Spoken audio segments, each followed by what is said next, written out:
Vamos a arrancar hoy con riología. Para eso yo lo primero que voy a hacer es soltar algunos videitos que he seleccionado para que veamos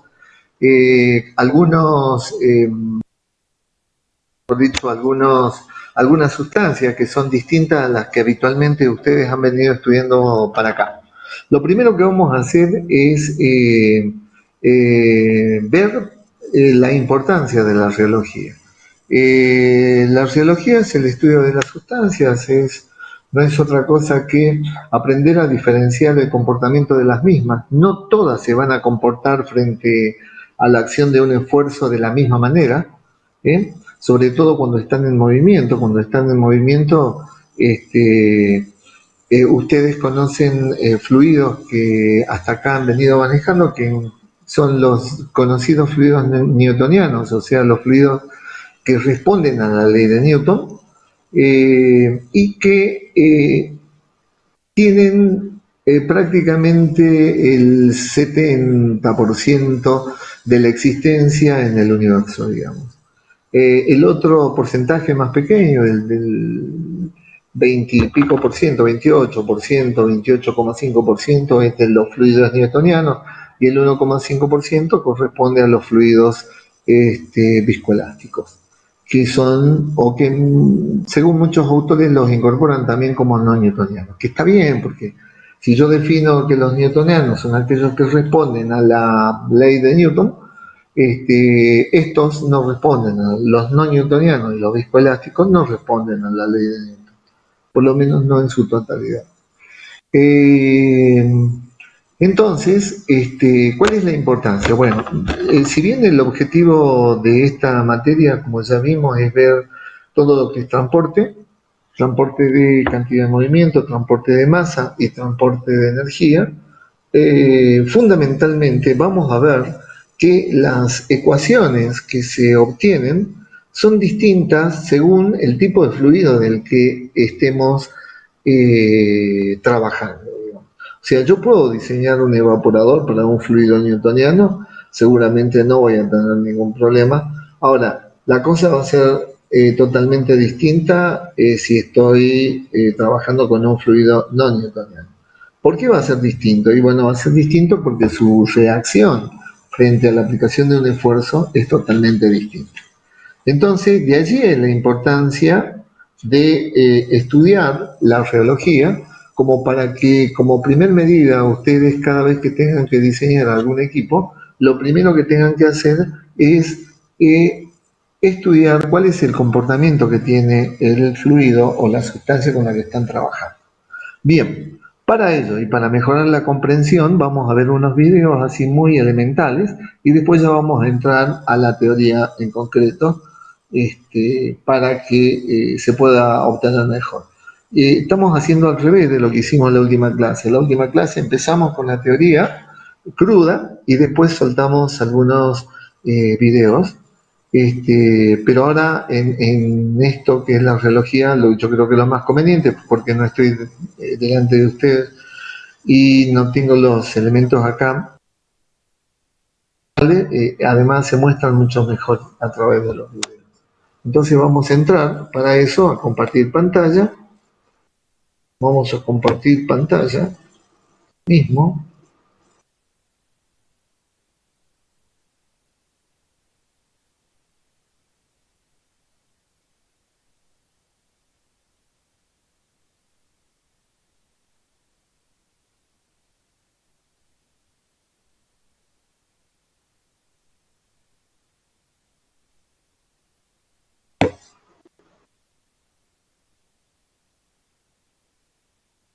Bien, vamos a ver algunos conceptos previos, como lo definen acá, que son los que van en todos los libros, así que ya la vemos. Básicamente es el que desplaza el fluido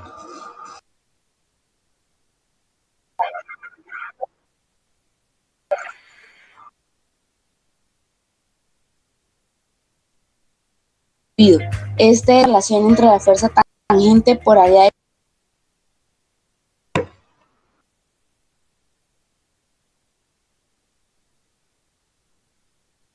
Vamos a tratar de volver un poquito para atrás. Se me adelantó sin querer.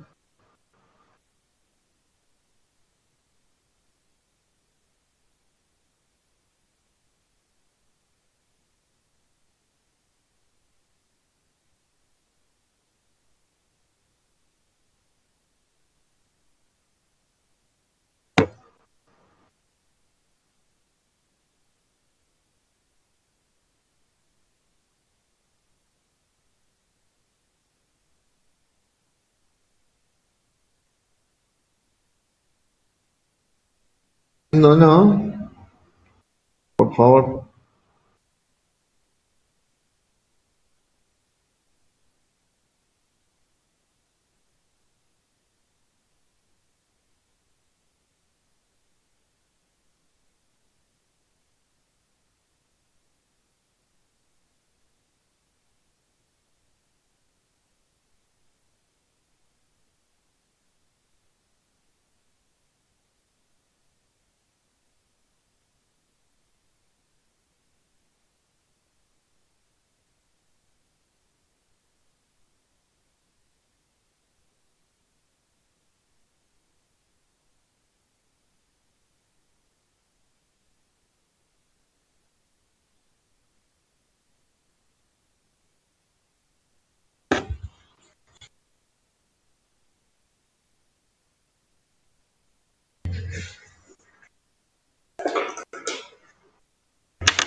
Claros al Hola, sí.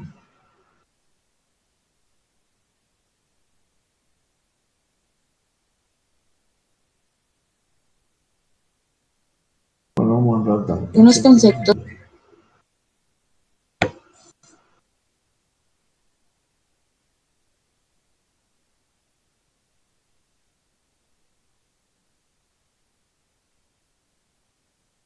Bueno,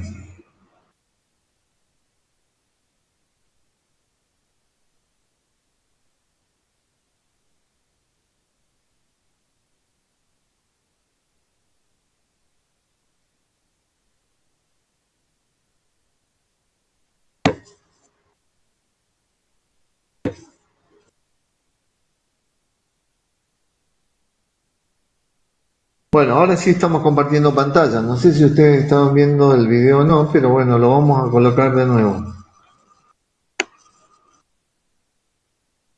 Por favor, yo le pido que ante cualquier interrupción me avisen por teléfono.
Profe, disculpe, me parece que no Sí, tiene volumen o audio el video. Yo por lo menos no que no escucho tiene nada. volumen. A ver, Ah, che, volvamos para atrás. Puede ser. ¿Sabes qué? Me parece que no se conectó al compartimiento el volumen. A ver, dame un segundo. Vamos a ver acá.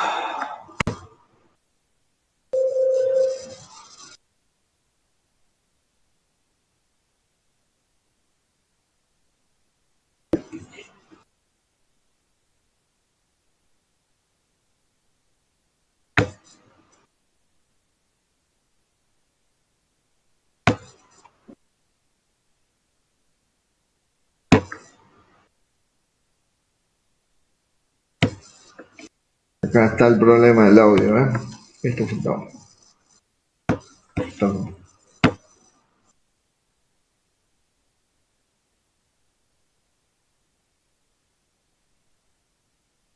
Ahora sí.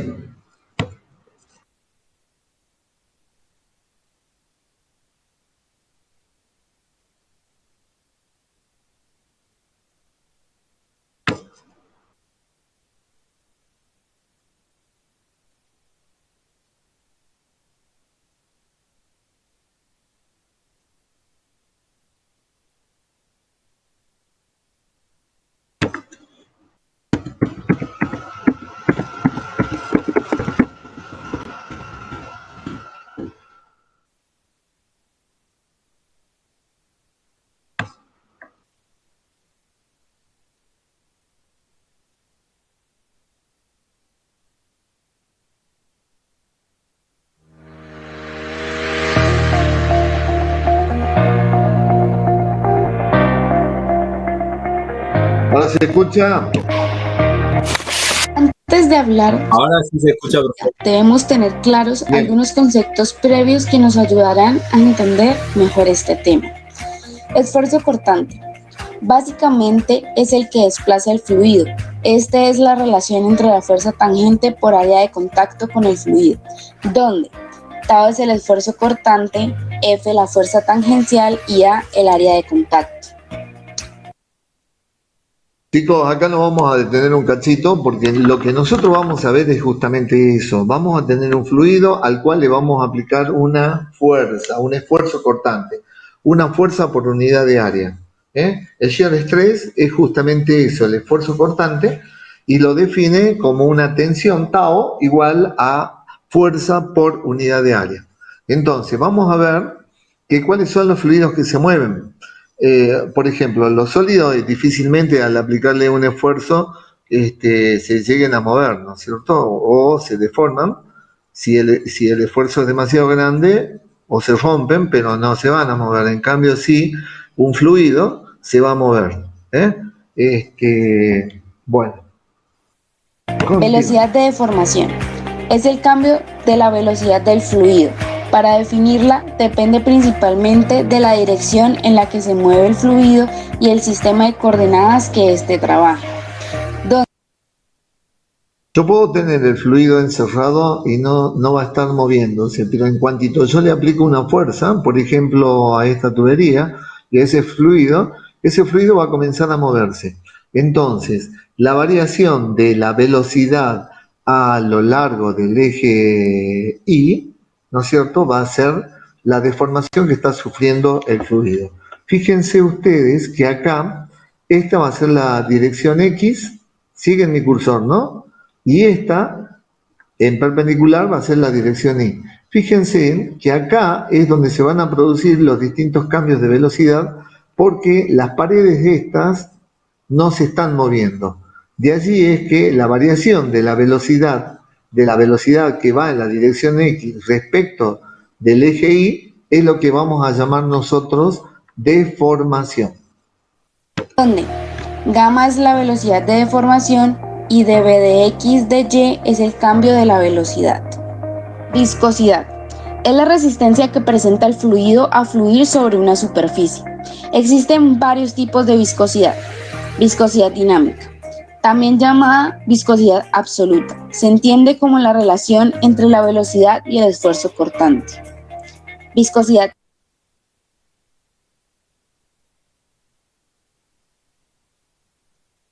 cinemática. En un fluido a temperatura constante, la viscosidad cinemática se calcula dividiendo la viscosidad dinámica entre la densidad del fluido. Viscosidad aparente. Es la viscosidad de un fluido medida a una determinada velocidad de corte y a una temperatura fija. Ahora bien, ¿qué es la rheología? La rheología es la rama de la física que se dedica al estudio de la deformación y el fluir de la materia. Más específicamente, estudia la relación entre el esfuerzo y la deformación en los materiales que son capaces de fluir. Una de las metas más importantes en rheología es encontrar ecuaciones para modelar el comportamiento de los materiales.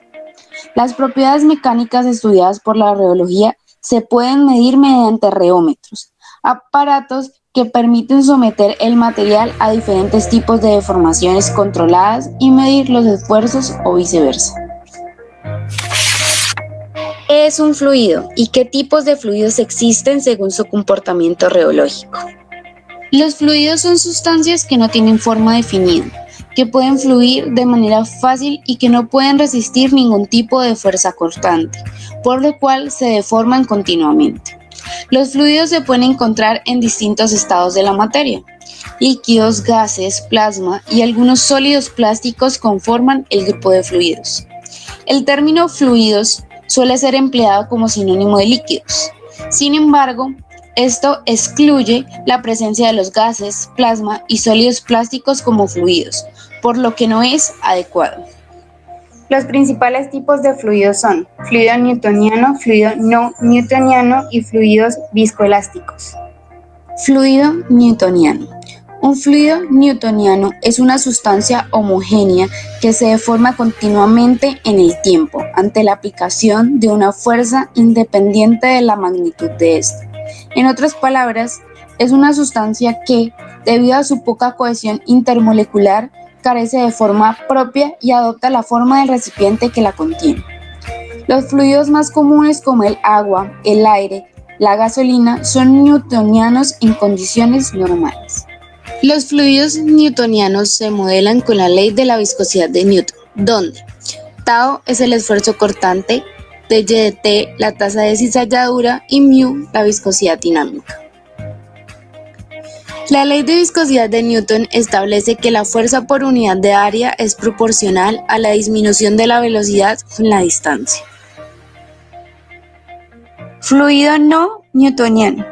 Es aquel cuya viscosidad varía con el gradiente de tensión que se le aplica. Es decir, se deforma en la dirección de la fuerza aplicada. Como resultado, un fluido no newtoniano no tiene un valor de viscosidad definido y constante, a diferencia de un fluido newtoniano. En el mundo real, existe una amplia variedad de fluidos tan comunes como los newtonianos que no siguen la simple relación dada por la ley de la viscosidad de Newton, especialmente en las industrias químicas, alimenticias y en la industria del petróleo. De allí, la importancia de su estudio para un adecuado y correcto tratamiento. Pueden mencionarse, entre otros, los siguientes fluidos no newtonianos: pinturas y barnices, soluciones de polímeros, mermelada y jalea, mayonesa y manteca, dulce de leche y miel, salsas y melazas y sangre humana. Los fluidos no newtonianos se dividen en dos grandes categorías: fluidos independientes del tiempo y fluidos dependientes del tiempo. En los fluidos independientes del tiempo podemos encontrar los pseudoplásticos, dilatantes y plásticos de Bingham. Fluidos pseudoplásticos no necesitan de un esfuerzo inicial para comenzar a fluir, pero en estos, a medida que aumenta el esfuerzo, su viscosidad disminuye.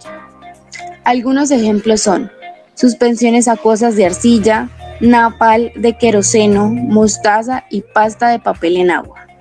Fluidos dilatantes no necesitan de un esfuerzo inicial tau sub 0 para que comiencen a fluir.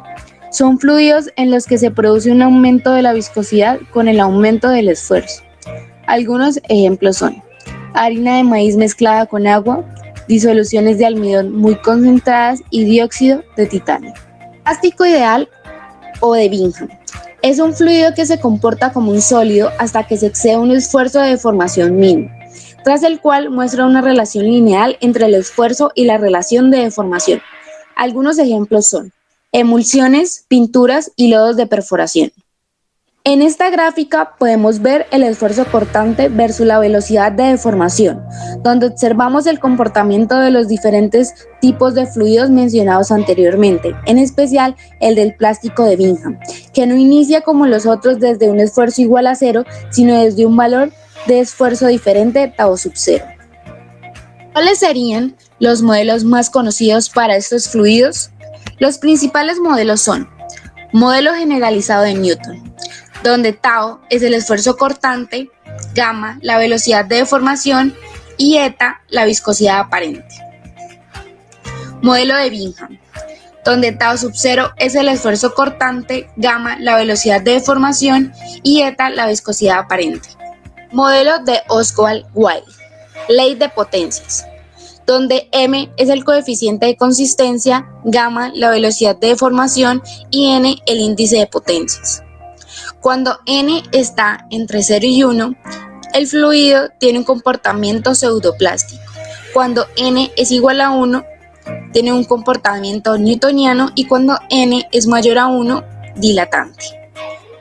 Modelo de Herschel-Buckley, donde m es el coeficiente de consistencia, gamma la velocidad de deformación, n el índice de potencias, tau sub cero el esfuerzo cortante inicial y tau el esfuerzo cortante. Los fluidos dependientes del tiempo los podemos analizar en la siguiente gráfica. Fluidos tixotrópicos. Presentan una disminución de la viscosidad con el tiempo a medida que aumenta la velocidad de deformación. Algunos ejemplos son aceites de petróleo, yogur y salsa de tomate. Fluidos reopépticos. Presentan un aumento de la viscosidad con el tiempo a medida que aumenta la velocidad de deformación. Algunos ejemplos son pastas de yeso, algunas cintas de impresora y clara de huevo. Fluidos viscoelásticos. Antes de abordar este tipo de fluidos necesitamos conocer la ley de Hooke, donde gamma es la velocidad de deformación, g el módulo de rigidez y tau el esfuerzo cortante. Aquellos fluidos no newtonianos que cumplen tanto la ley de Hooke como la ley de la viscosidad de Newton se conocen como fluidos viscoelásticos. Estos fluidos tienen una fracción elástica que cumple la ley de Hooke, modelo del resorte, y una fracción viscosa que obedece la ley de la viscosidad de Newton, efecto amortiguador. Su principal característica es que cuando son sometidos a cargas que posteriormente son removidas, la deformación que se presenta solo restablece la fracción elástica del fluido. La fracción viscosa del fluido permanecerá parcialmente deformada, por tanto se podría afirmar que la recuperación no es completa.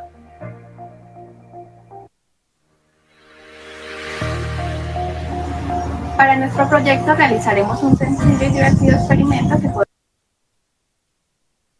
Bueno, creo que estuvo buena la introducción. Lo que vamos a ver ahora es un poquito esto, que es sobre los alimentos.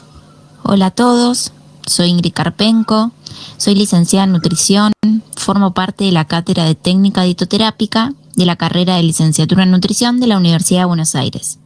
En esta clase desarrollaremos temas relacionados a la reología de los alimentos, es decir, que nos centraremos en características puntualmente de los alimentos. Servirá de introducción a la clase que luego dará la licenciada Baistrocchi. Bueno, empecemos por definir reología. Se denomina reología, palabra introducida por Bingham en 1929, al estudio de la deformación y el fluir de la materia. Es el estudio de los principios físicos que regulan el movimiento de los fluidos. Una definición un poco más moderna expresa que la reología es la parte de la física que estudia la relación entre el esfuerzo y la deformación en los materiales que son capaces de fluir. Algunas de las propiedades reológicas más importantes son la viscosidad aparente, coeficientes de esfuerzos normales, la viscosidad compleja, el módulo de almacenamiento y módulo de pérdidas y funciones complejas de viscoelasticidad no lineal.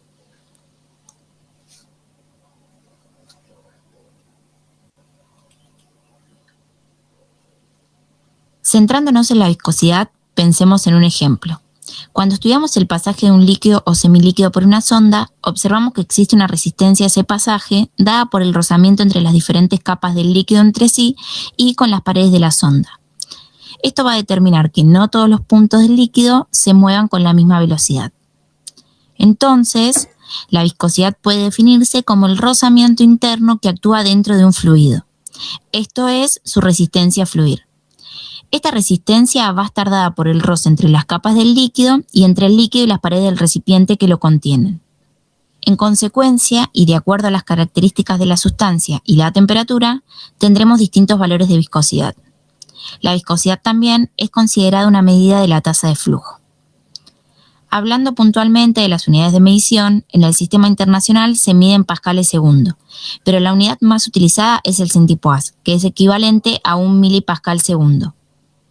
La viscosidad solo se manifiesta en fluidos en movimiento, ya que cuando el fluido está en reposo adopta una forma tal en la que no actúan las fuerzas tangenciales que no puede resistir.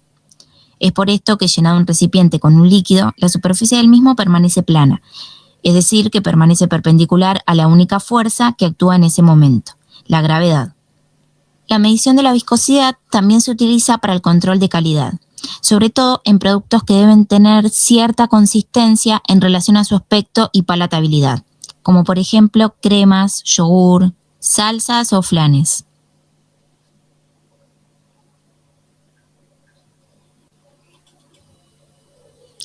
Como dijimos anteriormente, dos de los factores que afectan la viscosidad son las características de la sustancia y la temperatura. Bueno, respecto a las características de las sustancias, los gases tienen valores más bajos de viscosidad que los líquidos. Y en los líquidos, conforme aumenta la concentración de los solutos, aumentará la viscosidad. Los líquidos como el agua, soluciones diluidas, solventes orgánicos, están considerados como fluidos de baja viscosidad. Durante ciertas operaciones simples, como evaporación y ósmosis inversa, aumenta la viscosidad porque se concentran los sólidos. Por ejemplo, en la concentración de proteínas mediante ultrafiltración, es la viscosidad quien determinará el grado de concentración obtenido. Referido al efecto de la temperatura, todos los líquidos disminuyen su viscosidad cuando aumenta la temperatura. Pensemos en una maicena con leche caliente y una vez refrigerada. En promedio, hay alrededor de un 2% de cambio de viscosidad por cada grado Celsius de cambio en temperatura, pero para algunas sustancias es aún superior. Entonces, por lo hablado, recordemos que durante algunas operaciones la viscosidad puede cambiar, en particular en aquellos tratamientos que implican calentamiento, enfriamiento, homogeneización y concentración.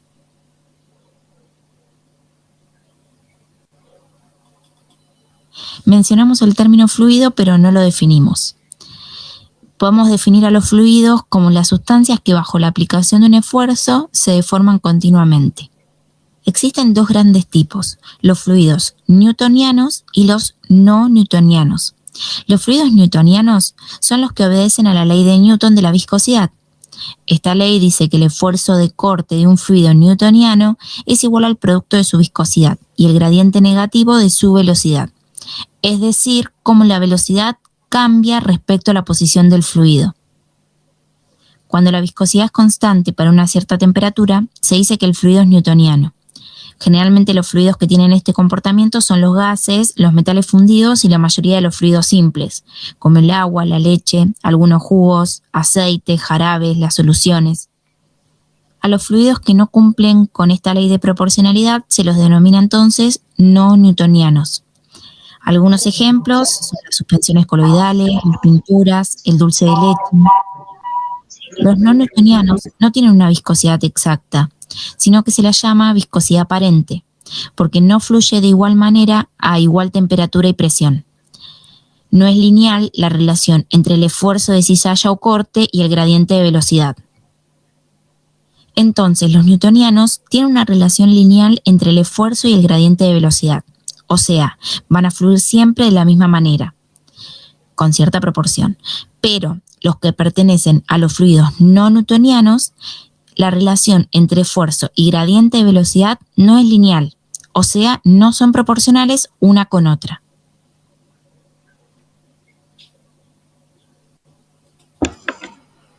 comportamientos rheológicos distintos al newtoniano. Eso es importante diferenciar. Si bien acá se da una definición general sobre la viscosidad y se dice que para el caso de los newtonianos la viscosidad es constante, allí la viscosidad pasa a ser una propiedad de la sustancia.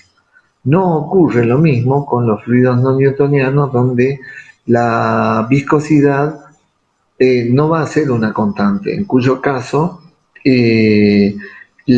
seguramente de acuerdo al tipo de fluido tomará otro nombre.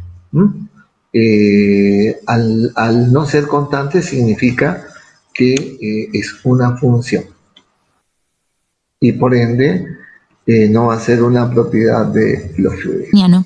Corresponden a los fluidos pseudoplásticos, en los que la viscosidad disminuye al aumentar el gradiente de velocidad, los fluidos dilatantes, para los que la viscosidad aumenta al aumentar el gradiente de velocidad, los plásticos de Bingham.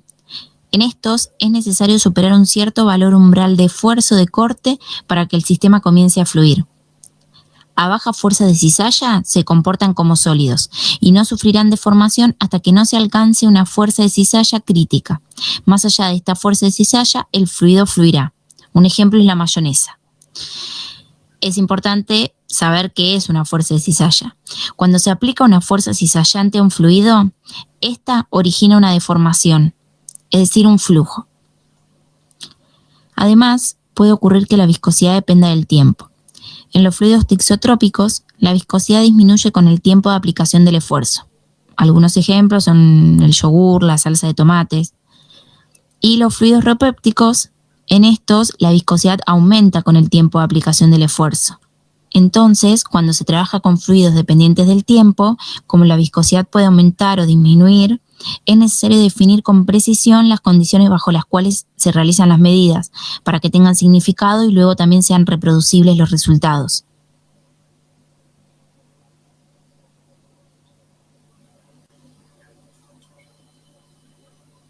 Las propiedades mecánicas estudiadas por la rheología se pueden medir mediante rheómetros.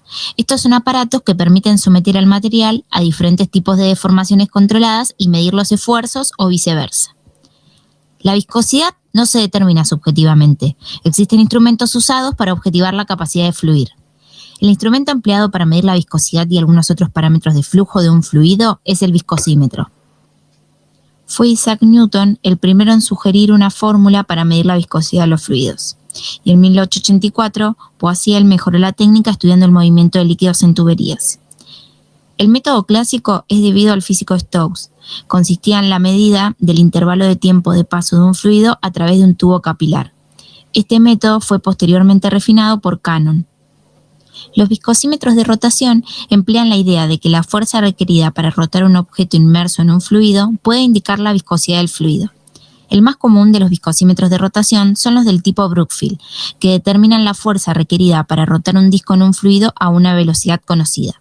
Son de uso comercial, utilizado en la industria alimentaria.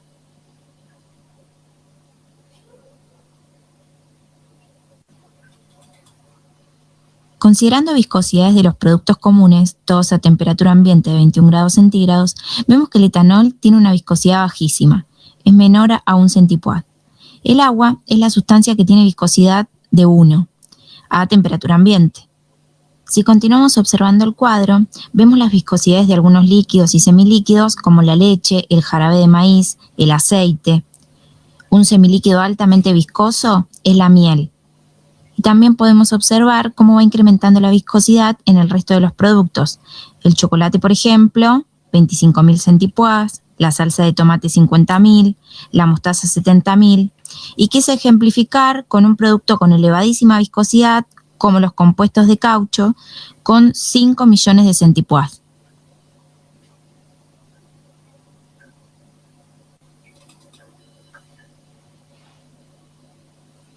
Es importante conocer que viscosidad y consistencia no son sinónimos. Hablamos anteriormente de la viscosidad y ya la definimos. Pero bueno, ¿qué es consistencia? Consistencia es la propiedad física de la materia relacionada con la coherencia entre las partículas de una masa. La consistencia es una dimensión sensorial relacionada con la viscosidad. A diferencia de la viscosidad, la evaluación de la consistencia es subjetiva. Es importante conocer las características de cada uno de los tipos de consistencia que existen para estandarizar la terminología utilizada. Las consistencias de los alimentos varían de acuerdo a su capacidad de fluir, mantener su forma y resistir la presión o corte.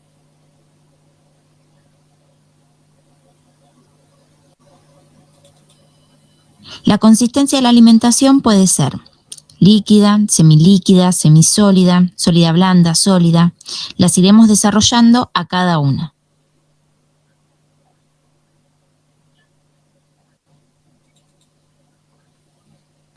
Los sistemas de consistencia líquida son generalmente soluciones en medio acuoso. Estos fluyen libremente y no tienen forma propia. Algunos ejemplos de sistemas líquidos son el agua, caldos filtrados, té, café, jugos de frutas o de compota colado, filtrados. Los sistemas líquidos tienen viscosidades muy similares al agua.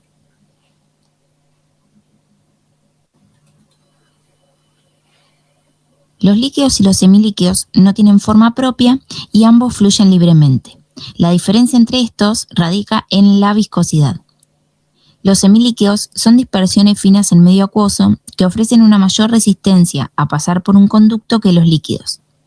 Esto es debido a que en su composición se hallan presentes sustancias que producen un ligero espesamiento. Estas pueden ser hidratos de carbono, lípidos, proteínas o la combinación de estas. Algunos ejemplos de sistemas semilíquidos son sopas cremas licuadas, licuados de frutas con leche, yogur bebible, suplementos nutricionales listos para beber, líquidos con espesantes comerciales al 3 o al 4,5%, aquellos alimentos que a temperatura corporal disminuyen su viscosidad, como gelatinas, helados. Algunos semilíquidos con mayor viscosidad que podemos mencionar son sopas cremas más espesas, o sea, incorporando vegetales amiláceos, cremas levemente batidas, líquidos con espesantes comerciales con una mayor concentración, al 6%, por ejemplo. En líquidos y semilíquidos es importante recordar que 1 centímetro cúbico no es igual a 1 gramo, exceptuando el agua, ya que presentan diferentes densidades.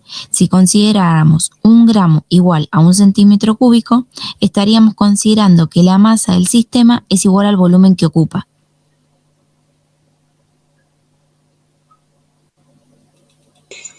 Los semisólidos son sistemas alimentarios que no fluyen, no tienen forma propia, es decir, con características deformables, pero a la vez son cohesivos, es decir, que no se disgregan. Algunos ejemplos de este tipo de consistencia son los purés, por ejemplo, que combinen vegetales, amiláceos, enriquecidos con carnes, huevos o nutroterápicos, la maicena con leche, la crema batida, queso untable, líquidos con espesantes comerciales al 7,5 al 9%, el yogur batido.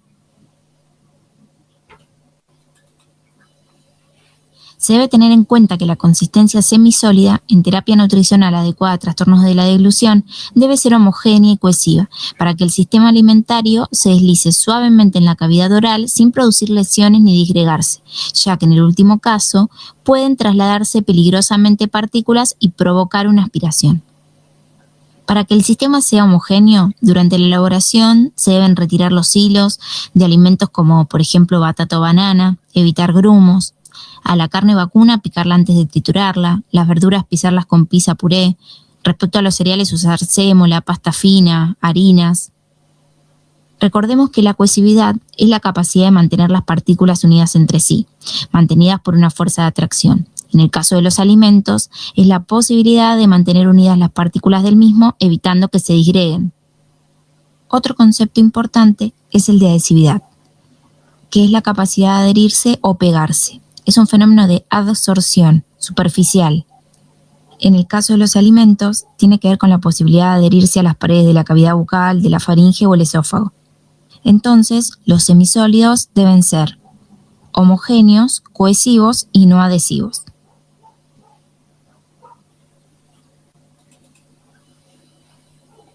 Por último, los sólidos blandos poseen forma propia y tienen mayor resistencia al corte y a la masticación. Algunos ejemplos de estos sistemas son el yogur firme, flan, soufflés, budines, pastas frescas.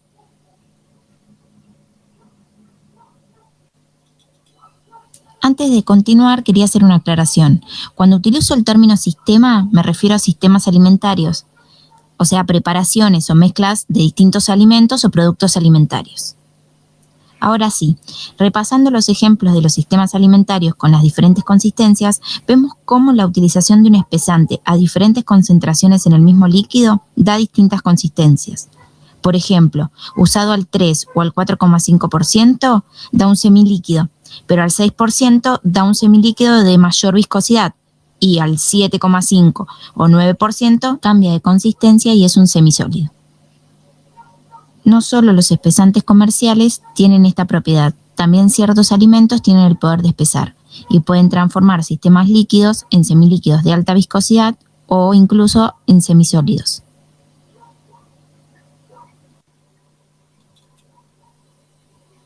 Existen alimentos con poder espesante. La capacidad de espesar está dada por la capacidad de retener agua ya que forman geles. La red macromolecular que forman encierra el agua que estaba libre, es decir, que estos alimentos disminuirán la cantidad de agua libre del sistema alimentario. Es así como estos alimentos pueden aportar diferentes consistencias a los sistemas alimentarios. Aportarán mayor o menor viscosidad a los sistemas líquidos dependiendo de la concentración en la que se los utilice. Algunos ejemplos de alimentos usados para espesar son los almidones, harinas, gelatinas, huevo, papa. Todos estos alimentos tienen la capacidad de formar diversos tipos de geles encerrando agua y permitiendo la formación de un sistema homogéneo y cohesivo.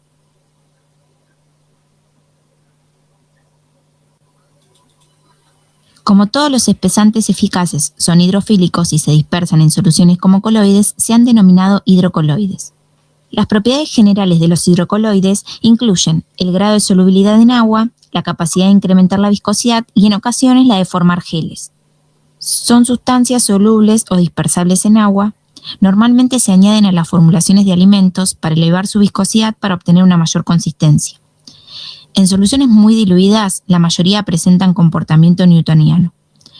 Al aumentar la concentración, la viscosidad aumenta rápidamente. Muchos forman geles a concentraciones muy bajas. También muchos pueden ser modificados química o enzimáticamente para controlar su acción espesante. Otra característica, el tiempo de hidratación, puede ser significativo para algunos productos. Por ejemplo, la goma guar al 1% tardará 24 horas en alcanzar su viscosidad máxima. La viscosidad de muchos hidrocoloides puede verse afectada de manera significativa por el pH del medio y la presencia de sustancias como sales, azúcares y proteínas. Las proteínas forman una clase especial de material polimérico. El comportamiento de flujo de las proteínas en solución concentrada o diluida depende del pH, de la fuerza iónica y de la temperatura. La extrusión y texturización de proteínas son actualmente técnicas de uso común. Las propiedades reológicas deben tenerse en cuenta en la evaluación de estos procesos. Desarrollaremos algunos de los alimentos mencionados. En la composición del huevo se encuentra la ovoalbúmina, mayoritariamente en la clara. Esta proteína se desnaturaliza a la temperatura de 60 grados centígrados formando un sólido. Este comportamiento se debe a la elevada proporción de aminoácidos hidrofílicos presentes en esta proteína. Esta propiedad se rompe por la congelación. Podemos citar como ejemplo de gel proteico al flan. Como hemos mencionado, muchos compuestos que forman parte de los alimentos son utilizados como espesantes por la industria alimentaria. Algunos ejemplos son las pectinas, las gomas, carrofín, guar, tragacanto, sántica, arábiga, agar, alginatos, carragenatos y los derivados de la celulosa como carboximetilcelulosa y celulosa microcristalina. Hemos nombrado las gomas. Ejemplificaremos este grupo mencionando la estructura química y el comportamiento de la goma agar y la sántica. Respecto a la goma agar, sus monómeros principales son beta de galactopiranosa y 3,6-anhidroalfa-L galactopiranosa, unidos por enlaces alternantes 1,4 y 1,3. Las cadenas están esterificadas en pequeña proporción con ácido sulfúrico. Según el contenido en sulfato, se diferencian los dos tipos principales de moléculas, agarosa y agaropectina. El agar es insoluble en agua fría. Cuando está seco es soluble en agua caliente. Al enfriar se forma un gel. Las propiedades y la estabilidad de este gel dependen de la concentración y del peso molecular.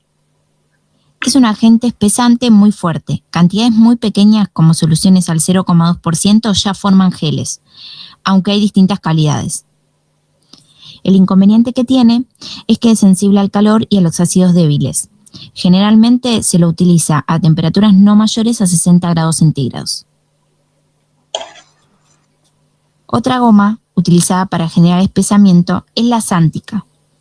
La cadena principal de su molécula está constituida por una cadena lineal de beta de glucosa unida por enlaces 1,4, que lleva en su mitad una ramificación lateral con dos residuos de glucosa. Las cadenas laterales son detriosas constituidas por alfa de ramnosa, ácido glucurónico y alfa de ramnosa como terminal. Esta es soluble en agua. Las disoluciones altamente viscosas muestran un comportamiento pseudoplástico. Los sistemas alimentarios que contienen goma xántica, ya sean disoluciones, emulsiones o geles, adquieren una gran estabilidad frente a la congelación y descongelación. Las gomas son muy útiles como agentes espesantes, ya que son sustancias que al incorporarse a una mezcla aumentan su viscosidad sin modificar sustancialmente otras propiedades, como por ejemplo el sabor. Las pectinas están formadas fundamentalmente por restos de alfa-D-galacturónico unidos por enlaces 1,4. Las pectinas forman geles termorreversibles a pH 3 y en presencia de iones calcio también a pH más alto. Son uno de los ingredientes imprescindibles para la realización de las jaleas.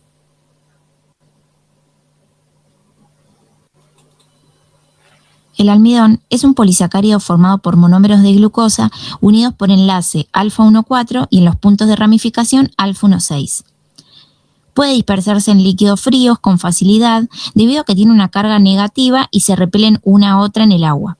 Con la aplicación de calor durante la cocción, cuando la energía cinética de las moléculas de agua en contacto con los granos de almidón es la suficiente como para producir la atracción entre las moléculas de almidón unidas por puente de hidrógeno dentro del gránulo, las moléculas de agua pueden penetrar en el grano de almidón, primero en las áreas menos densas y al elevarse la temperatura en las áreas cristalinas. Además, debido al gran número de grupos hidroxilo presentes en las moléculas de almidón, pueden interactuar con grandes cantidades de agua. Una particularidad es que los granos de almidón gelatinizados pueden secarse pero no regresan a su condición original.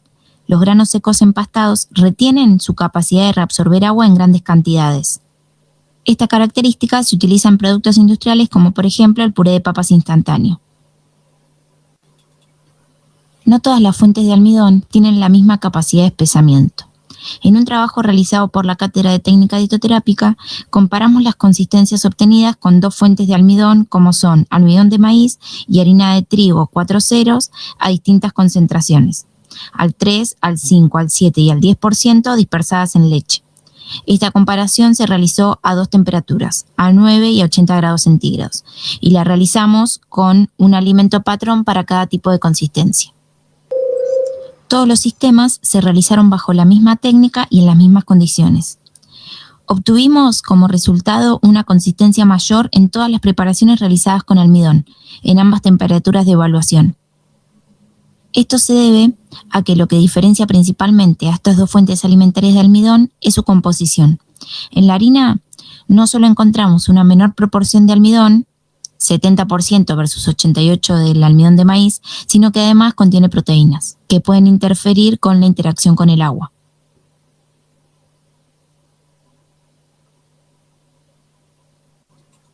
Los espesantes comerciales están compuestos por almidón de maíz modificado. Esta modificación permite que cumplan con su propiedad de espesar sin la necesidad de someterlo a cocción. Actualmente disponemos de dos marcas en el mercado. El gran desafío que debemos plantearnos es la necesidad de estandarizar la denominación de las consistencias que se obtienen con el uso de los mismos a distintas concentraciones, ya que en un caso utilizan como términos néctar, miel, pudín, y en el otro jarabe, cremosa, semisólida. Es por esto que es tan importante conocer los diferentes tipos de consistencia y unificar la terminología utilizada. Ensayamos con las dos marcas de espesantes disponibles utilizando diferentes concentraciones. Lo realizamos con 4,5 gramos en 100 centímetros cúbicos de jugo artificial dietético y obtuvimos una consistencia semilíquida. Acá vemos fotos de los mismos sistemas obtenidos, incorporando 6,75 gramos de cada espesante en 100 centímetros cúbicos de jugo artificial dietético, obtuvimos en ambos casos consistencias semisólidas. En nuestra experiencia, a medida que aumentamos la concentración de espesante, el sabor fue disminuyendo. Además, nos resultó difícil la utilización de espesantes comerciales en suplementos nutricionales de alta densidad energética por la imposibilidad de lograr la homogeneización del sistema. Referido a lo anteriormente hablado, es importante recordar que la consistencia es una propiedad que se evalúa sensorialmente, de manera subjetiva, y está relacionada con la viscosidad, propiedad evaluada objetivamente. Debemos estandarizar la terminología utilizada al definir los diferentes tipos de consistencia y relacionarlos con un rango de viscosidad para cada uno de los tipos.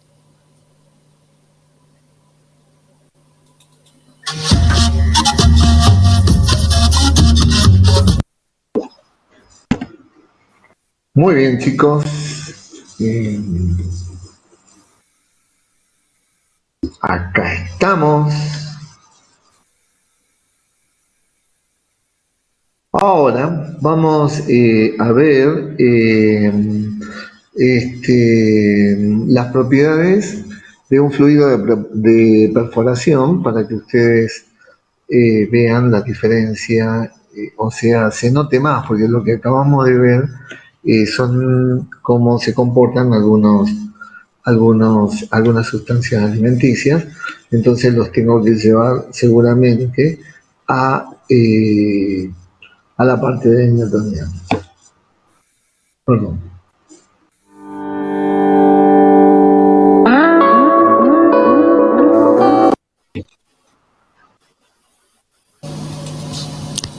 Hola a todos, soy Ingrid Karpenko, soy licenciada. Perdón, me equivoqué yo.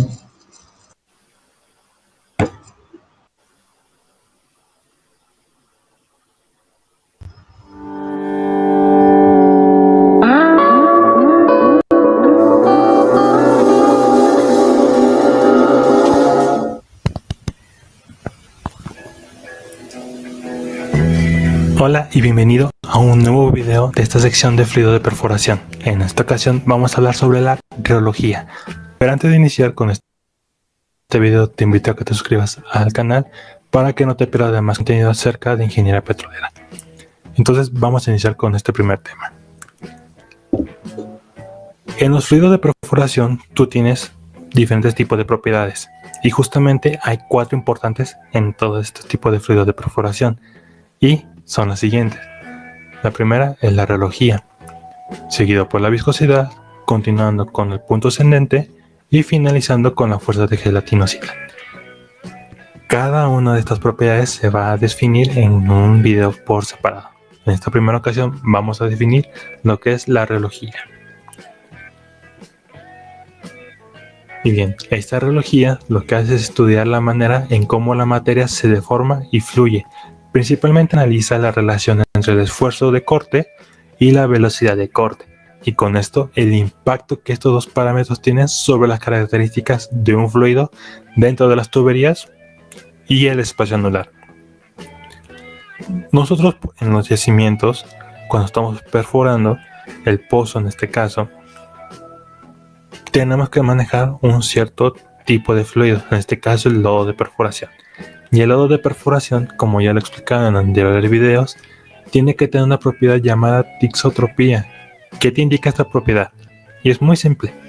Es que cuando el fluido ya no esté en circulación, ya no esté en movimiento, lo que va a hacer es parecerse a una forma de gelatina. Una gelatina que va a mantener en suspensión los recortes. Y Para poder moverse otra vez esa gelatina que vuelva a ser un fluido, lo que tienes que hacer es darle un esfuerzo, un impulso. Este impulso es el punto excedente que te explicaré en otro video, pero lo que hace es pasar de una gelatina a un fluido otra vez y que vuelva a correr. Entonces, la reología lo que hace es estudiar la manera en cómo esta materia se deforma y empieza a fluir, porque al principio es como un sólido y después comienza a fluir como un líquido. Por lo general, en la cuestión de reología y en el manejo de los fluidos de perforación tenemos 4 tipos muy importantes, que es el plástico de Bingham, pseudoplástico, newtoniano y dilatante. Cada uno de estos tipos de fluidos que vamos a analizar se va a analizar por separado en otro video. Pero aquí lo importante es analizar cómo es este comportamiento de la reología. Y este análisis de la reología que se va a presentar aquí en esta gráfica se va a hacer entre un esfuerzo y una deformación, pero en el caso de un sólido. Sabemos que un sólido no se puede mover. Entonces, lo primero que aquí se muestra es que como yo voy incrementando el esfuerzo al mismo tiempo que se va incrementando la deformación del sólido, este es un proceso reversible, cuyo trabajo se acumula en la energía o en la fuerza de energía potencial. Entonces, ¿qué me está indicando? Como yo aumento el esfuerzo, la deformación va incrementándose. A esta nueva región que apareció se le conoce como región elástica. Yo puedo seguir aumentando el esfuerzo y la deformación, pero ya requiero ayuda de algo. Entonces, ese esfuerzo se ve reflejado de esta manera con la curva verde. Este ya es un proceso irreversible, ya no puedo regresar al inicio. En la primera parte, en la región elástica, si yo dejaba de aplicar esfuerzo, mi deformación se iba a regresar a cero, a su estado original. Pero a partir de la segunda, yo ya empiezo tanto a hacerle más esfuerzo que la deformación llega a un punto en que ya no requiere mucho esfuerzo para poder deformar al este caso el sólido. Entonces, si te das cuenta en la parte final, mi esfuerzo ya es casi mínimo, ya no incrementa, pero la deformación sigue aumentando. ¿Qué sucede si yo llego más a ese punto? Pues pasa una fractura. En un sólido se puede romper. Supongamos tienes un vaso de plástico. Entonces el vaso de plástico, si tú lo deformas un poco, se apachurra. Pero que si lo vuelves a soltar, regresa a su forma original. Ya con algunos detalles, pero regresa. Es un proceso reversible. Pero si yo lo aprieto tanto, se empieza a romper por los lados. Entonces al momento de romper esos lados, llega a fracturar el vaso. Y aunque se puede regresar a su forma original de manera física, ya tiene una ruptura, una fractura y rompió esa región plástica, que es cuando se empieza a ver los dobleces en los vasos y ya no regresa a su forma original. Es una forma muy práctica de analizarlo. Pero en fluidos esto tiene una gran clasificación, y lo que hace la reología es analizar 2 variantes: deformación y el flujo. Dentro de la deformación se divide en 2 variantes: si es una deformación elástica o inelástica. Y dentro de la deformación elástica tenemos un fluido, un hookeano y un no hookeano. Y en la inelástica tenemos viscoelástico y viscoplástico. En el caso de la reología, por un caso flujo, tenemos 2 variantes: si es un flujo plástico o un flujo viscoso. Y en el caso del flujo plástico, nosotros vamos a dejar si es Bingham o no Bingham. Y en el caso del flujo viscoso, se demanda lo que es si es un flujo newtoniano y no newtoniano. Y esta es la clasificación general que tiene la reología para manejar este tipo de fluidos, o en algunos casos se puede manejar con partes sólidas, como ya te expliqué en el diagrama anterior. Entonces, esa es la primera propiedad de un fluido de perforación: ver y manejar la deformación de los fluidos desde su forma original hasta el momento en que empiezan a fluir. Y hasta aquí llega la primera propiedad. Si te gustó este video, dale me gusta.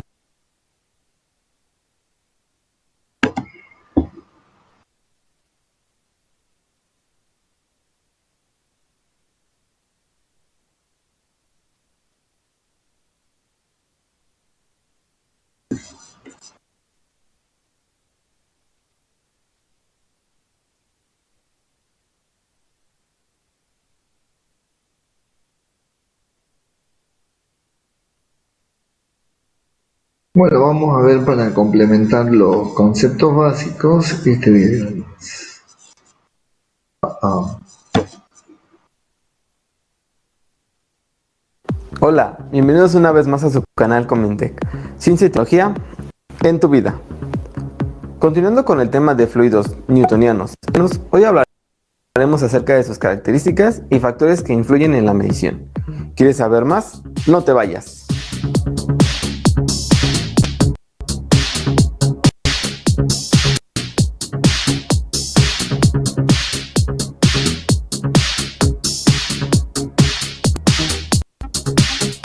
Recordemos que es un fluido newtoniano. Un fluido newtoniano es aquel en que su viscosidad se mantiene constante y el único factor que influye es la temperatura. Algunos ejemplos sobre fluidos newtonianos que podemos encontrar en nuestra vida cotidiana pueden ser agua, leche, alcohol o un aceite de referencia, entre otros. En este caso utilizaremos un viscosímetro rotacional y un fluido de referencia para poner en práctica sus características. Para esta prueba utilizaremos un viscosímetro R, una aguja 3 con un factor de 250 y unas revoluciones por minuto de 4. Se realiza la limpieza de la aguja con alcohol isopropílico, papel absorbente y aire comprimido para eliminar cualquier sobrante. Se seccionan las revoluciones de acuerdo a la aguja y el factor a utilizar. Se sumerge la aguja a 45 grados hasta la marca de la muesca. Se deja estabilizar por un minuto y se realiza la toma de un porcentaje de torque.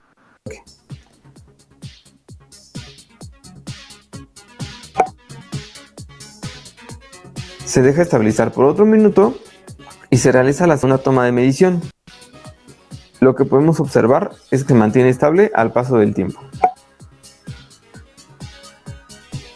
Y para terminar, se toma la medición de temperatura que presenta el fluido.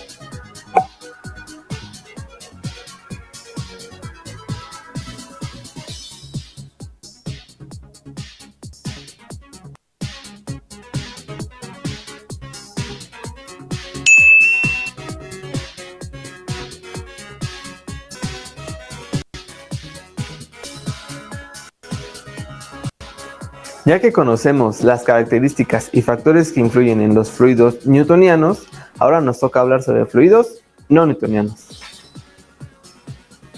Dentro de los fluidos no newtonianos podemos encontrar los dependientes del tiempo y los independientes del tiempo de mezcla. Tixotrópicos. Son aquellos fluidos en donde la viscosidad disminuye al aumentar el tiempo de agitación. Reopécticos. Son aquellos fluidos donde su viscosidad aumenta con el tiempo de agitación, como por ejemplo las claras de huevo. Ahora hablemos sobre fluidos no newtonianos independientes del tiempo. Fluidos no newtonianos tipo plásticos. Este tipo de fluidos se caracterizan por requerir un esfuerzo dado para comenzar a fluir, por ejemplo, la cápsula. Fluidos no newtonianos tipo dilatantes. Este tipo de fluidos aumenta su viscosidad al aumentar el gradiente de velocidad. Por ejemplo, harina de maíz, disoluciones de almidón muy concentradas, chocolate, etc. Fluidos no newtonianos tipo pseudoplásticos. Estos tipos de fluidos son aquellos donde disminuye su viscosidad al momento de aumentar la velocidad, como por ejemplo las salsas, mayonesas, mostazas, entre otros. Se realiza la limpieza de la aguja con alcohol isopropílico, papel absorbente y aire comprimido para eliminar cualquier sobrante.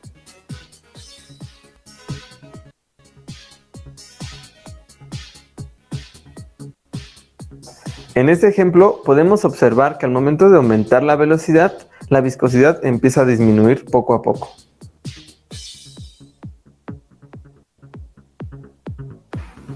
Ahora ya lo sabes, estas son las características y factores que influyen en la medición de los fluidos newtonianos y no newtonianos. Si te...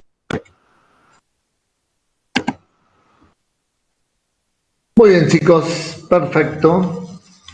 ¿Qué más? Creo que ahora sí estamos en condiciones de entrar a ver la parte técnica.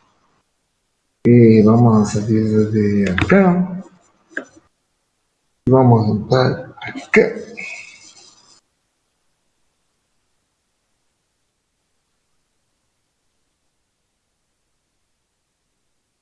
Bien. Vamos a compartir el PowerPoint entonces, ya mismo.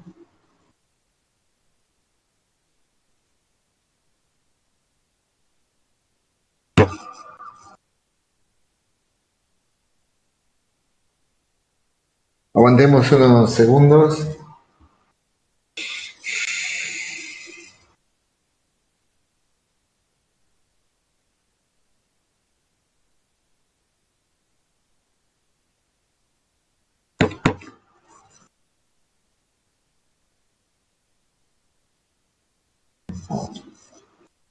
Epa.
Bueno, entonces como lo acabamos de ver en los videos, hay distintas definiciones en cuanto a la geología. La que vamos a tomar es simplemente la que dice que es la ciencia que estudia el flujo y la deformación de la materia en general. En la práctica, la mayor parte de los estudios geológicos se suelen aplicar a sustancias más o menos fluidas, que es como la que acabamos de ver en los videos, que vieron que cuanto más se complica su deformación, o sea, cuanto más espesas son más complejas. Las propiedades entonces geológicas de un material se determinan por la aplicación de las leyes básicas de la mecánica. O sea, si yo aplico un esfuerzo a un material y este se deforma, continuamente estamos en presencia de un fluido. Si este material se deforma, pero no continuamente, estamos en presencia de un sólido. La ley de viscosidad de Newton dice que El módulo de corte de un sólido elástico está dado por la relación entre el esfuerzo cortante y la deformación cortante. Ahora, hay una relación similar que relaciona el esfuerzo cortante con una propiedad del fluido denominada viscosidad. Y dice que la viscosidad es la relación entre el esfuerzo cortante y la rapidez de la deformación.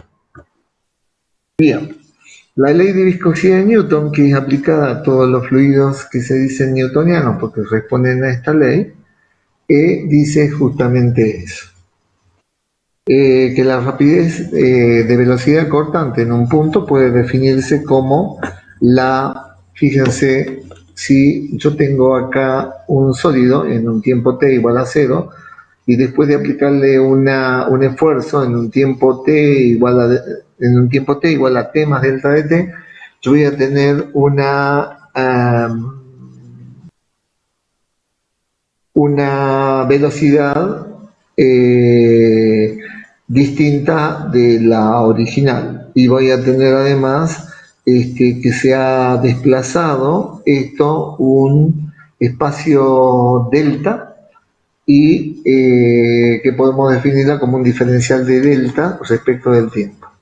Por lo tanto, la derivada total de ese espacio en que se ha deformado respecto del tiempo, y si llevamos ahí, va a ser igual obviamente al límite cuando delta de x por delta de y delta de t tiendan a 0, delta por de delta en t más delta de t menos delta en el tiempo t sobre el diferencial del tiempo, y aplicándole el límite y resolviendo, vamos a tener que la derivada total de delta respecto del tiempo será igual a la derivada de b respecto de la ley de viscosidad de Newton. Combinando estas ecuaciones podemos escribirlo como que como que el esfuerzo aplicado, tau, es igual a una constante mu, que es la viscosidad, por la derivada de la velocidad respecto del eje Y. O sea, a este valor de diferencial de B respecto de Y le vamos a llamar nosotros deformación. Por lo tanto, la relación entre el esfuerzo y la deformación igual a mu, y mu es la viscosidad. A todos los fluidos o sustancias que cumplan con esta ley la vamos a denominar sustancias newtonianas o fluidos newtonianos. Puede obtenerse entonces a partir de la relación de Newton de la viscosidad, el valor de la viscosidad. Un segundo, por favor.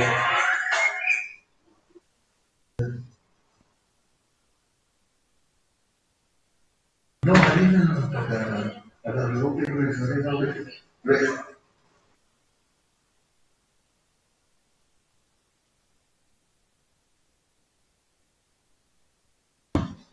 Bueno, entonces habíamos dicho que relacionando el esfuerzo y la deformación aparecía una propiedad de la sustancia que dependían solamente del tipo de sustancia y de la temperatura, que era la viscosidad.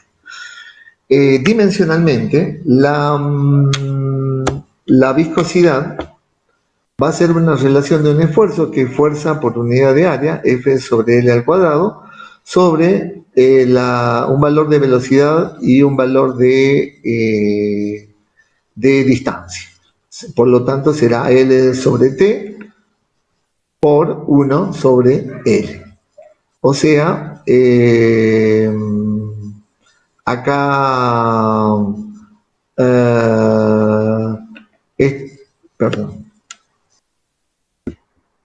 esta L se va con esta y nos va a quedar, este tiempo sube al numerador, esta L se va con esta y nos va a quedar Ft sobre L al cuadrado. Por lo tanto, dimensionalmente, la viscosidad será una o tendrá unidades de fuerza, tiempo sobre longitud al cuadrado. O sea, newton segundo por metro cuadrado, por ejemplo. Habíamos dicho que esa es la viscosidad dinámica. La viscosidad cinemática es simplemente la relación entre la viscosidad dinámica y la densidad, o sea, igual a mu sobre rho. Por lo tanto, nu, que sería la viscosidad cinemática, es igual a mu sobre rho y dimensionalmente tendrá unidades de L cuadrado sobre T, o sea, metro cuadrado sobre segundo. La viscosidad, entonces, como dijimos, es una medida de la resistencia que opone el fluido a la rapidez de la deformación. Eso es importante que ustedes lo sepan. Y la tensión tangencial o rasante aplicada sobre el fluido puede calcularse como tau igual a fuerza por unidad de área. Fuerza y aplicada a una unidad de área.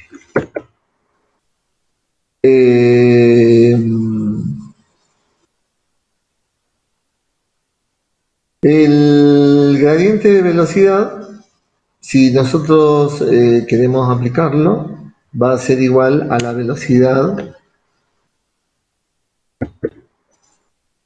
Fíjense, si nosotros tenemos estas dos láminas y en esta por el centro está circulando un fluido y estas láminas están fijas, la velocidad, esta está fija, la velocidad del fluido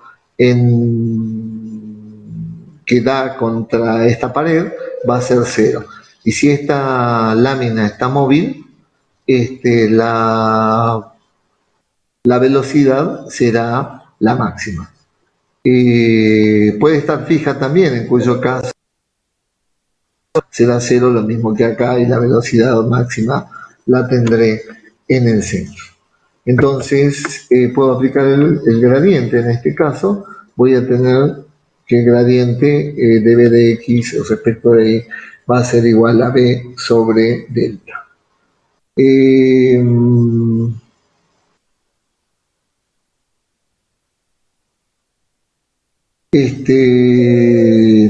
Si nosotros queremos o podemos generalizar la ecuación de Newton, ¿no es cierto?, y independizarla de un valor constante de viscosidad. Por lo tanto, si nosotros definimos que aplicando una tensión a una sustancia, sea cual fuera, newtoniana o no, puede llegar a responder a la siguiente expresión.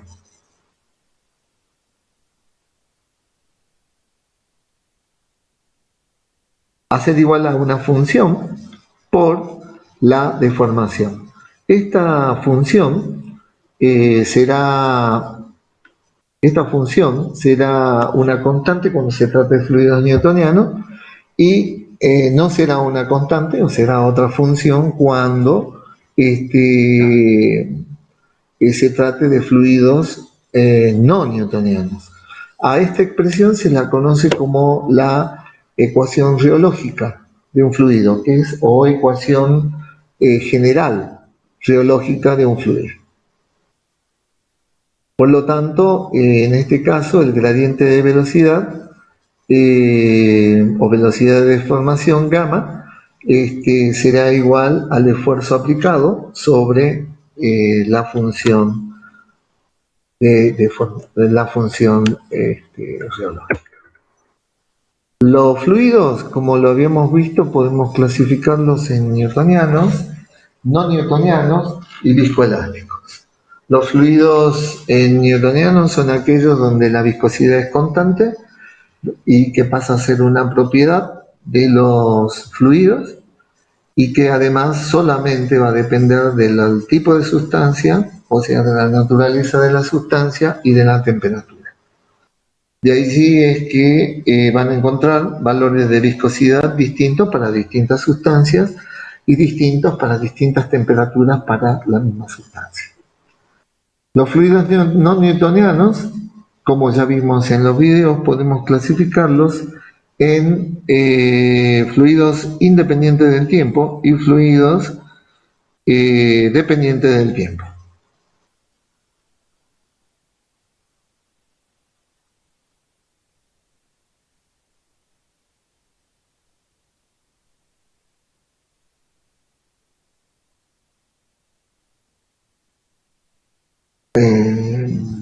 Los independientes del tiempo son aquellos que se mueven sin umbral de fluencia o con umbral de fluencia. O sea, aquellos que necesitan de un esfuerzo extra para empezar a moverse y aquellos que no necesitan para moverse un esfuerzo extra, sino que se empiezan a mover ante la mínima aplicación del esfuerzo. Aquellos que no necesitan entonces un umbral de fluencia pueden ser pseudoplásticos o dilatantes, y aquellos que sí necesitan un umbral de fluencia lo podemos clasificar en plásticos ideales o de Bingham o plásticos reales. ¿Bien?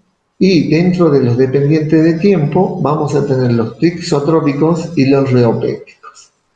Y por último vamos a tener los fluidos viscoelásticos, que son aquellos que se comportan de forma plástica y elástica a la vez, o sea, se comportan como newton y como no newtonianos.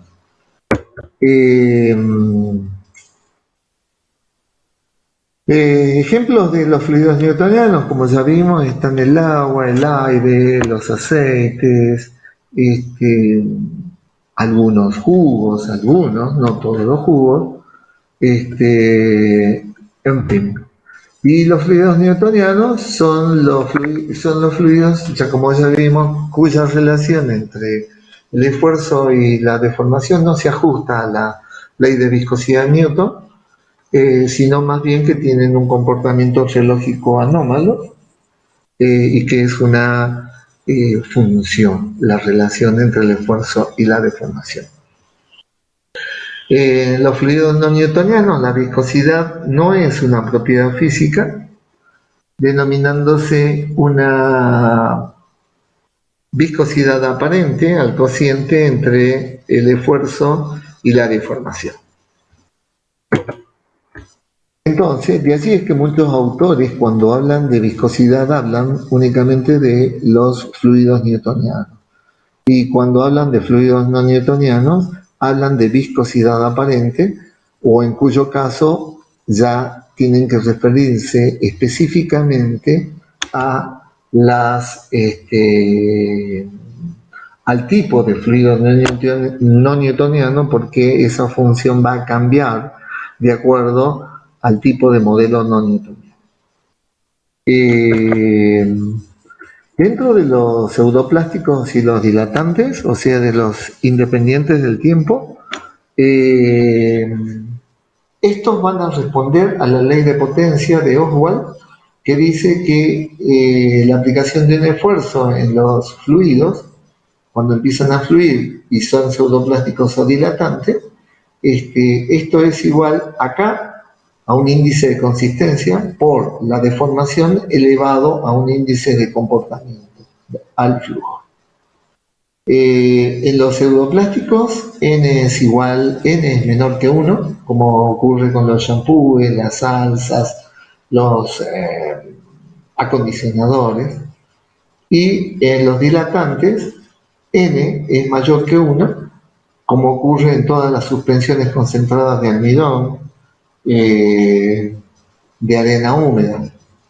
Y obviamente n es igual a 1 cuando el fluido es newtoniano y K se transforma en viscosidad en los newtonianos. En los fluidos de los fluidos independientes del tiempo, ¿no es cierto? Tenemos además los fluidos plásticos de Bingham, donde el valor del esfuerzo, y dijimos que son aquellos que necesitan un umbral de fluencia, o sea, que el esfuerzo es igual a un tau cero, que es justamente el umbral de fluencia, más nu por la deformación. donde nu es la viscosidad plástica. Entonces, esta es la expresión, fíjense que es otra, la expresión para los fluidos no newtonianos que son plásticos de Bingham. Y ejemplo de los plásticos de Bingham está la pasta dental, el ketchup, el chocolate, etc. Siguiendo con los independientes del tiempo, vamos a tener los fluidos plásticos reales o mixtos, que son los que siguen el modelo de Herschel-Berkeley.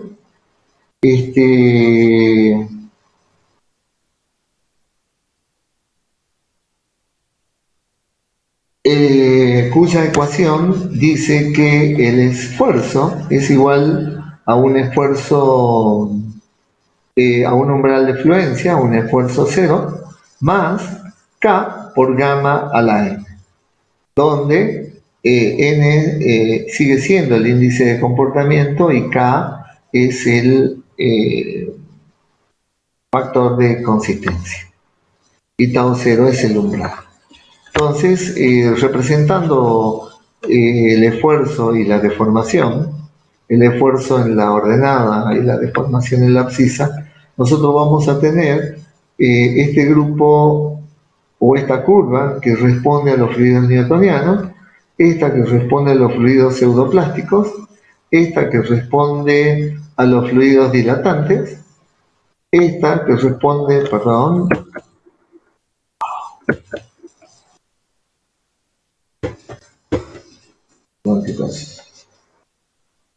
me clavo la mano.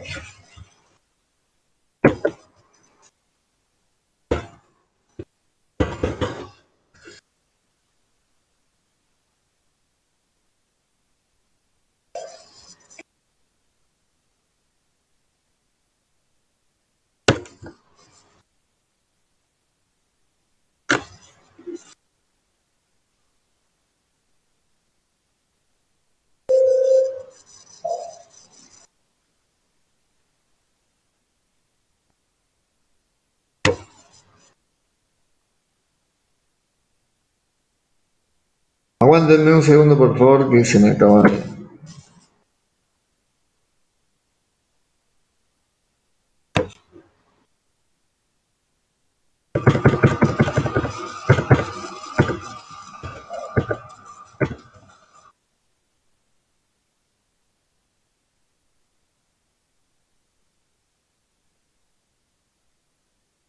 Bien, estábamos entonces viendo cuáles eran las curvas que corresponden a los fluidos newtonianos, y la curva D responde a un fluido como si fuese newtoniano, pero que necesita un umbral de fluencia, y después tenemos la curva E que se comporta como si fuese un pseudoplástico, pero con umbral de fluencia. En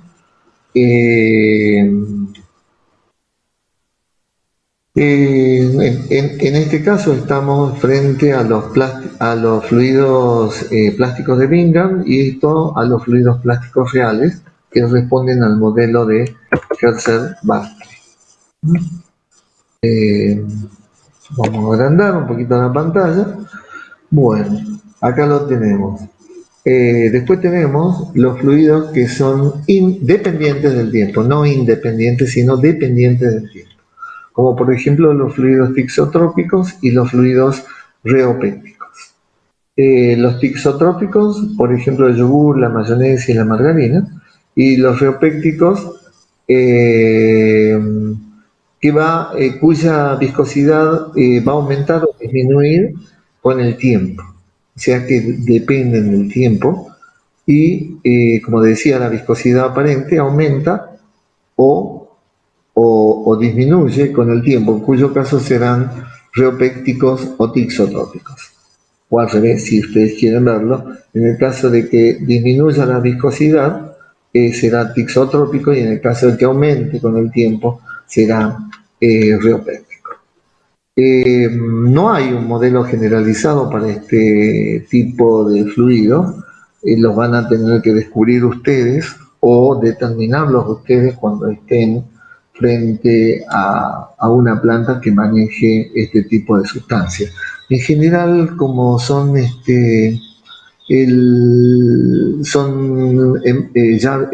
empresas llave en mano, habitualmente tienen los manuales donde ustedes van a poder encontrar cuál es el modelo que sigue ese fluido isotrópico o ese fluido oseopéptico. En general, una simplificación del tema es que el esfuerzo es igual a una función, ¿no es cierto?, de gamma, o a una función de la deformación y el tiempo. O sea, vamos a tener una función que es dependiente de la deformación y otra función que es dependiente del tiempo. Bueno, y por último tenemos los fluidos viscoelásticos, que son aquellos muy particulares, que son casos especiales que se encuentran en un porcentaje muy pequeño en la naturaleza y que tienen propiedades intermedias entre el comportamiento elástico y el comportamiento plástico, como por ejemplo los polímeros fundidos, las soluciones de polímeros, algunos monómeros, etc.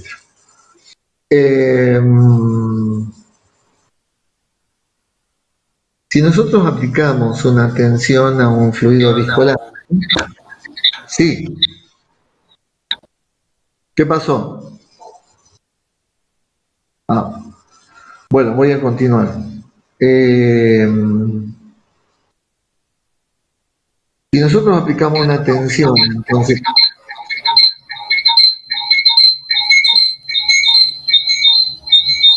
tangencial en la dirección X, la diferencia entre ambas tensiones se toma para cuantificar reológicamente los fluidos. O sea, tendremos un gamma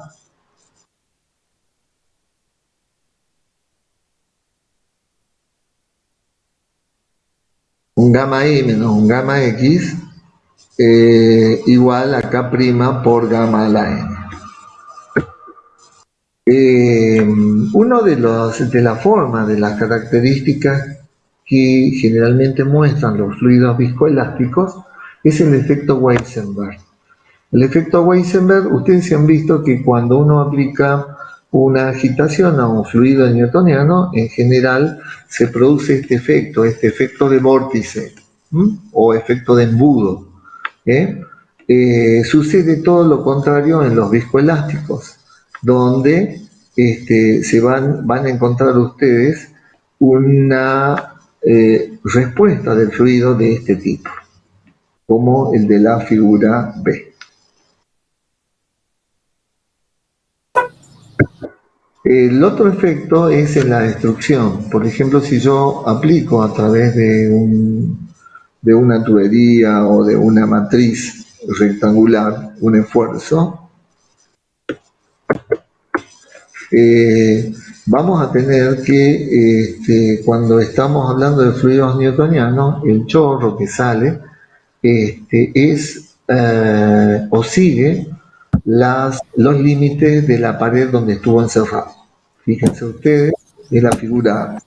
En cambio, cuando estamos en presencia de un viscoelástico, tiende a abrirse hacia los costados sin perder el formato del fluido, en cuyo caso estamos en presencia de un fluido viscoelástico.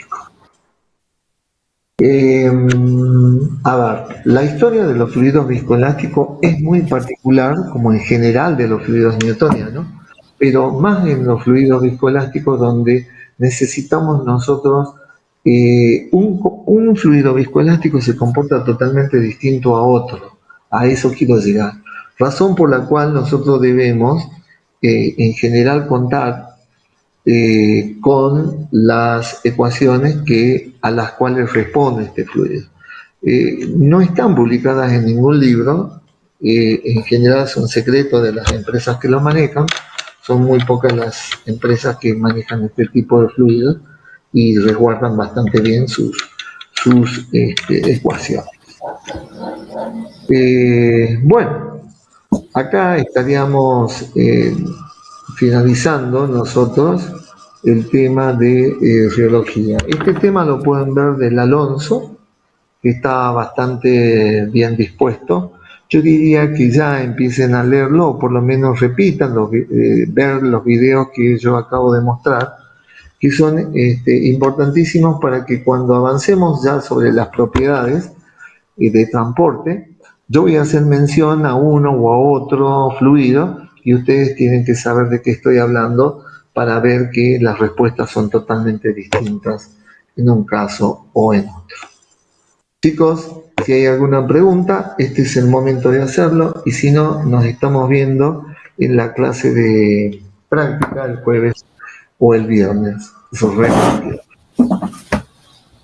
Si no hay ninguna pregunta, nos estamos despidiendo, chicos. Yo dejo de compartir. Instante.